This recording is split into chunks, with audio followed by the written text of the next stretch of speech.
conspiracies and hush-hush cover-ups. Julia Roberts teams up with Mel in Conspiracy Theory. And Mel sat down with our Mark Steinis to spill all sorts of secrets.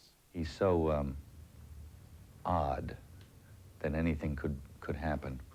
In Conspiracy Theory, Mel Gibson plays an eccentric New York taxi driver whose fears of evil government plots seem to be coming true. And Explosive might describe one of Mel's real-life cabbie experiences.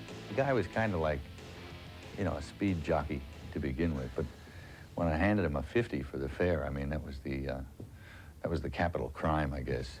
And he just about ripped pieces of flesh off me, this guy, you know. So did that, when you get ended up with a fight, you know. Did you really? Slamming doors and telling him where he could go for Christmas and so on. One person Mel spent a lot of time on the set conspiring against was his co-star Julia Roberts. A handful of hair gel embedded with a dead cockroach produced this reaction.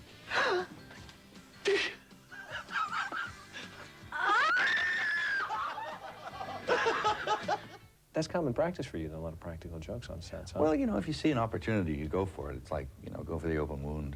If somebody presents a weakness or... Yeah, but it was the first day on the set for her, and you...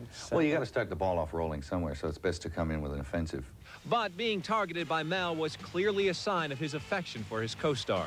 You know, she's great, yeah. She's terrific. She's very light. She brings a really cool atmosphere into the set. She's a pleasure to watch. I mean, she's a very good actress. I'm going to try to break this to you in a gentle way, but she's also very paranoid of you. Is she? Yeah, yeah.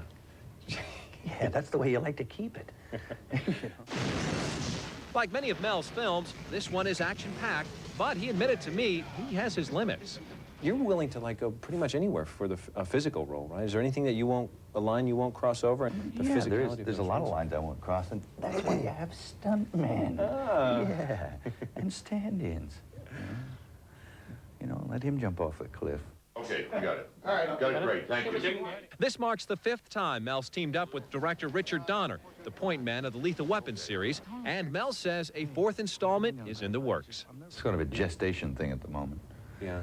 You know, we're all impregnated with the idea of doing it. It's like, we'll get some product from it. I don't know. I'm not quite sure what it'll be quite yet, but it'll be funny. I mean, I've heard some of the ideas. They're hilarious. Thanks, Mark.